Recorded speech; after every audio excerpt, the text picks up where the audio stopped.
Well, this morning, President Biden is expected to address the nation on recovery efforts following the devastation from Hurricane Helene. Fox 13's meteorologist Abby Aconi is tracking the damage and potential timelines for rebuilding. Abby, good morning. Yeah, good morning, Erin. This morning, we know at least 101 people have been killed.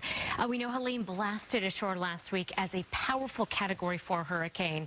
It lashed the Florida coast with high winds, very historic intense storm surge, and we want to show you some of the damages.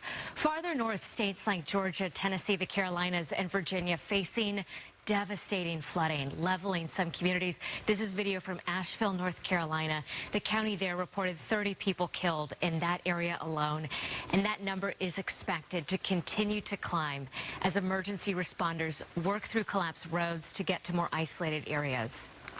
I couldn't even think what was going on. It happened so fast to me and scared the life out of me because nothing like that ever happened. People are we're going to be cleaning up a long time.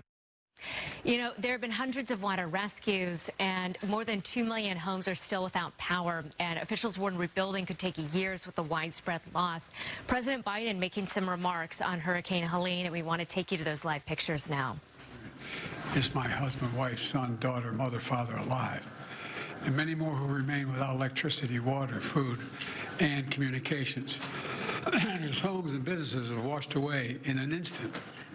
I want them to know we're not leaving until the job is done. I also want you to know I'm committed to traveling to the impacted areas as soon as possible, but I've been told that it would be disruptive if I did it right now. We will not do that at the risk of diverting or delaying any of the response assets needed to deal with this crisis. My first responsibility is to get all the help needed to those impacted areas. And I expect to be there, excuse me, I have a cold. I expect to be there later this week. I and my team are in constant contact with the governors, mayors, and local leaders. The head of FEMA, Deanne Griswold, is on the ground now in North Carolina. She's going to stay in Asheville and Appalachia region for the foreseeable future. There's been reports of over 100 dead as a consequence of this storm, and there are reports of up 600 people unaccounted for because they can't be contacted. God willing, they're alive, but there is no way to contact them again because of the lack of cell phone coverage. I've directed my team to provide every available resource as fast as possible to your communities to rescue, recover, and to begin rebuilding. In addition to FEMA, it includes the Federal Communications Commission to help establish communications capability, the National Guard, the Army Corps of Engineers, and the Department of Defense are going to provide all the resources at its disposal to rescue and assist in clearing debris and delivering life-saving supplies. So far, that's over 3,600 personnel deployed. That number is growing by the day. I quickly approved requests from governors of Florida, North Carolina, South Carolina, Tennessee, Georgia, Virginia, and Alabama for an emergency declaration. And I approved additional requests for the governors of North Carolina, Florida, South Carolina, and for a disaster declaration to pay for debris removal, provide financial assistance directly to survivors. FEMA and the Small Business Administration are there to help the residents whose homes and businesses were literally destroyed, washed away, or blown away. And the federal search and rescue teams have been working side by side with state and local officials and partners in very treacherous conditions to find those who are missing. And they'll not rest until everyone's accounted for. I want to thank all the first responders and everyone who's been working around the clock.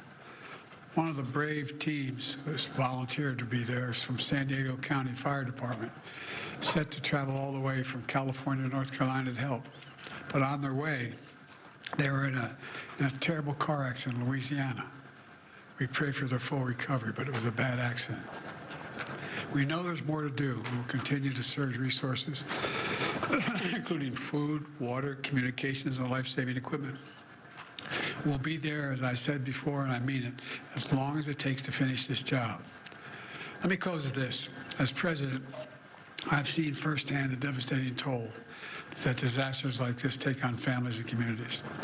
I've been on the ground in many disaster areas since I've been president. Excuse me, and I've heard dozens of stories from survivors about how it feels to be left with nothing, not even knowing where, or when to get back on track. I'm here to tell every single survivor in these impacted areas that we will be there with you as long as it takes. For the sake of yourselves, and your families, I urge everyone returning to their communities and home to listen to the local officials and follow all safety instructions. Take this seriously. Please be safe. Your nation has your back, and the Biden-Harris administration will be there until the job is done. God bless you all, and I'm thinking of those that are still wondering where your loved ones are. Thank you. All right, you just were listening to President Biden speak on the national relief efforts for areas impacted by Hurricane Helene.